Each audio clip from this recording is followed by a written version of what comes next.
am at the Craters of the Moon National Monument and Preserve near Arco, Idaho. This is one of the most out-of-the-world places that I've ever been to. Really amazing landscape that you wouldn't expect. It's here in the middle of absolute nowhere in the high desert of Idaho. So we're gonna go check this place out. Alright, first up here is going to be the Visitor Center. Here's a topographical map of the Craters of the Moon.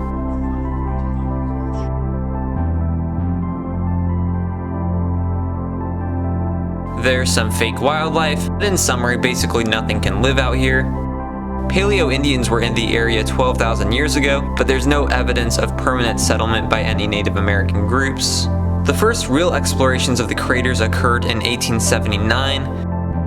A Boise taxidermist named Robert Limbert explored the region in the 1920s and published articles about the craters in papers such as National Geographic. Because of Limbert's work, the Craters of the Moon were officially declared a national monument in 1924 by President Calvin Coolidge. President Clinton expanded the national monument in 2000, and it was also designated a national preserve in 2002. The overwhelming majority of the Craters of the Moon National Monument and Preserve is not really accessible. The only roads and development is up here in the most northern part. The lava fields are actually spread across 618 square miles, and if you look at a satellite map from space, you can definitely see the craters. This is the largest basaltic lava field in the contiguous United States. Some of the lava flow formations are 15,000 years old, while the youngest here are about 2,200 years old. The lava fields exist due to eruptions of the Great Rift Volcanic Zone, so this was a very weak area in the Earth's crust. This is the site of one of the most recent lava flows in the North Crater region. The North Crater began forming 2,500 years ago when the gas-charged lava fountained into the air. When it solidified, it piled to create a cinder cone, and this dried rock shows the lava flow.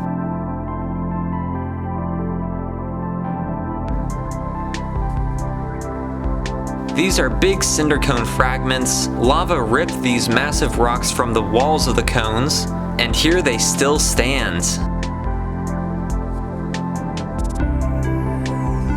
Unfortunately, most of the trail is closed right now.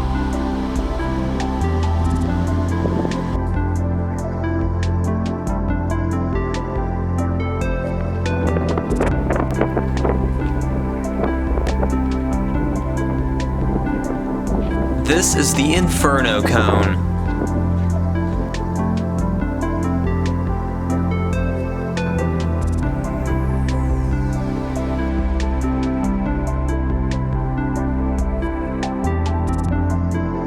It's always pretty neat to walk up here. It's like a lava rock sand dune or hill.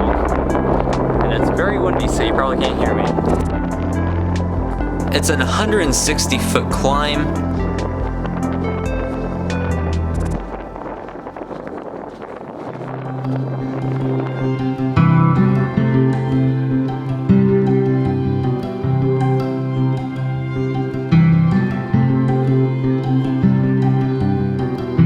I've now reached the summit at 6,181 feet above sea level. Inferno Cone formed when gas-rich volcanic froth erupted high into the air into this giant mound.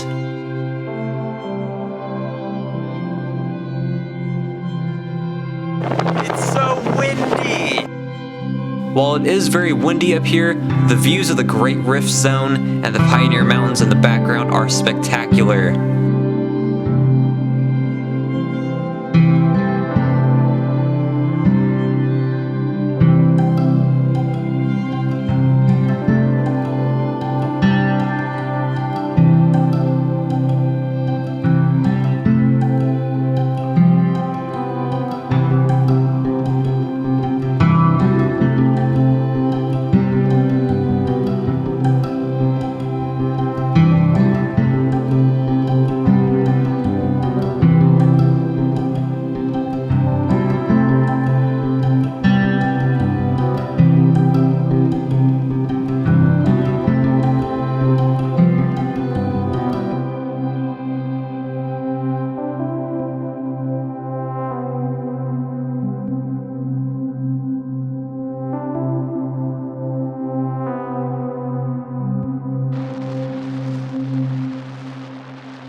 I'll pick a handful up of what's up here, all the little lava rocks.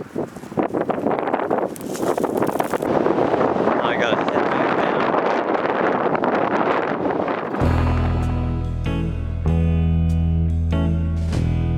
down. These are spatter cones.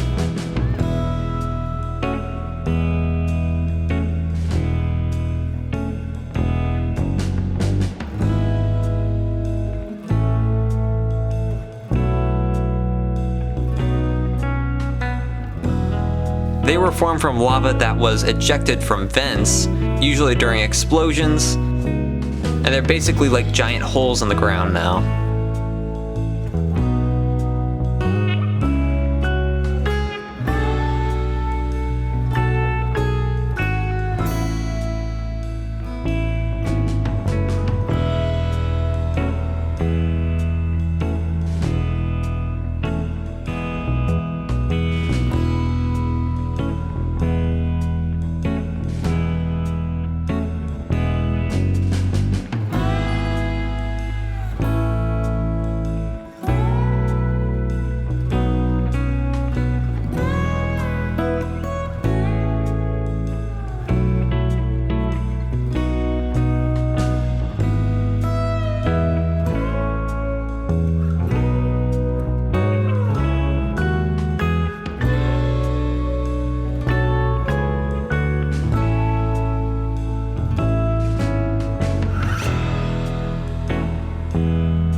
So that is the Inferno Cone, the one I just walked up.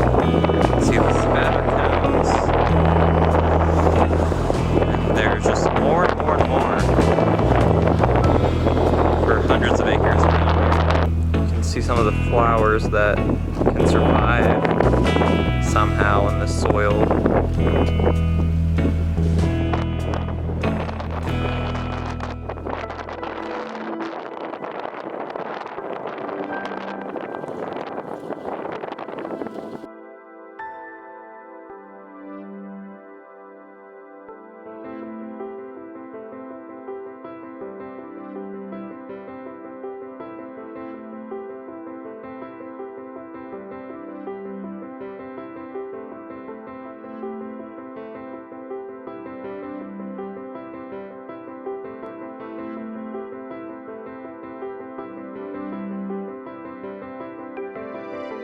Now I'm at the Caves Trail.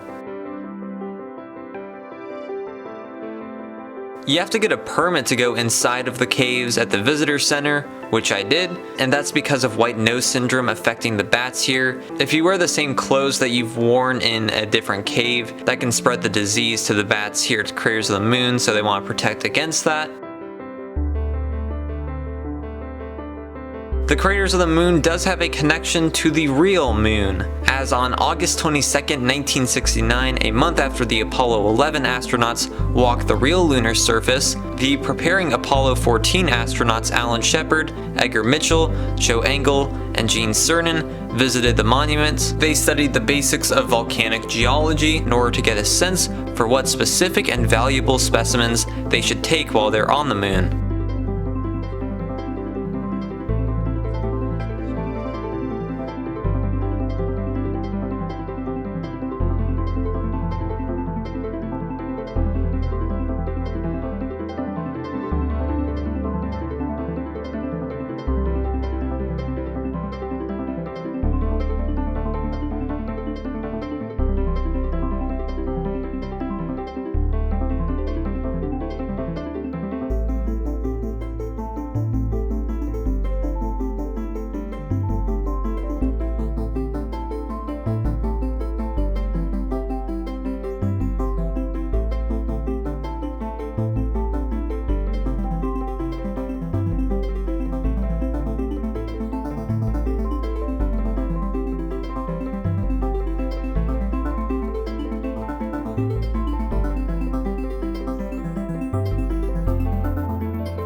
This is the site of a collapsed lava tube. They all do eventually collapse.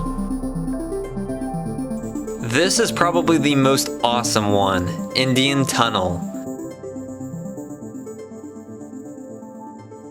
These caves could be more accurately referred to as lava tubes. Below the surface, rivers of lava flowed right through here in these hardened, self-insulating tubes. Before collapses, they would actually flow for miles, and they wouldn't really lose any heat throughout its path.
Alright, this is Boy Scout Cave.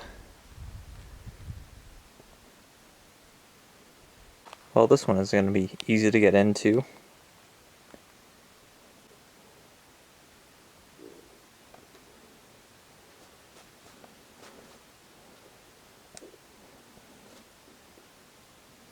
Alright, I'm going to try to fit in here.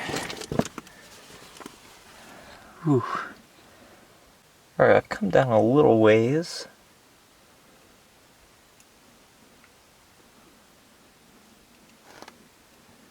Not sure how much farther I want to go. It's very tight in here. Alright, I'm now in the inner sanctum of Boy Scout Cave. Look at that. Yeah, it's so dark in here. Camera can't even take pictures. Look at that, that's so neat.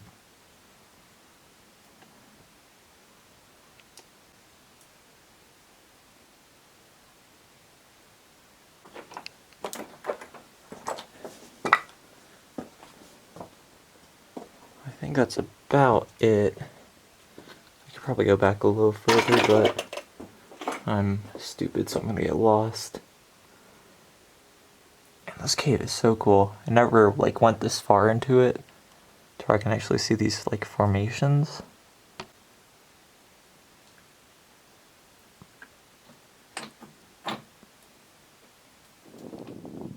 This is Dewdrop Cave.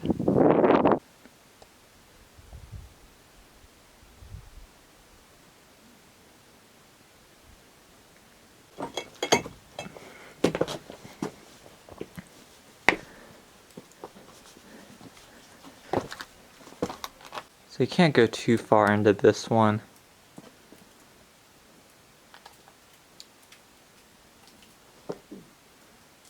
It's still pretty neat.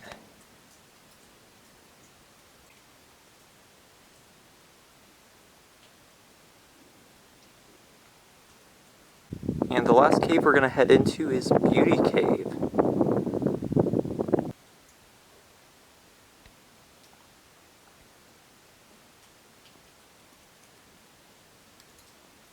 Well, this is the only cave here that is actually pretty flat to walk in.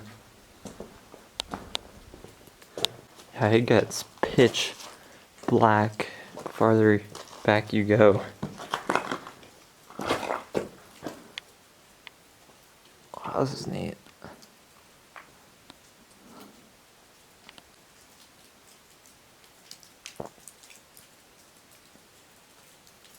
Alright, well, we made it to the end of the line. It doesn't go back that far.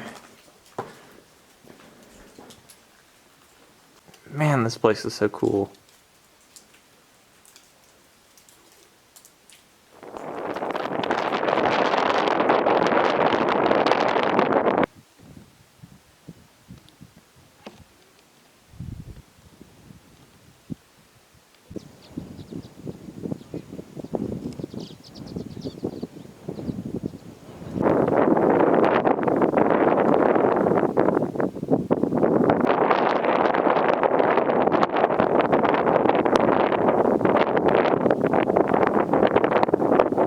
This area is the Devil's Orchard.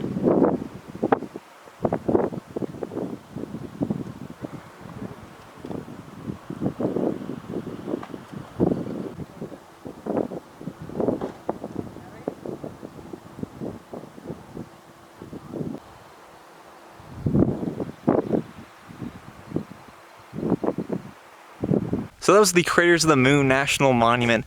Such an amazing place. Definitely recommend coming out here if you're going to Yellowstone or Grand Teton or something. Totally worth the drive out. But if you like this video, I have a bunch of other videos at national parks. This area, the high desert of Idaho, Arco, really interesting. So I have some videos on those sites. So I'd appreciate it if you check out my other videos, and thanks for watching.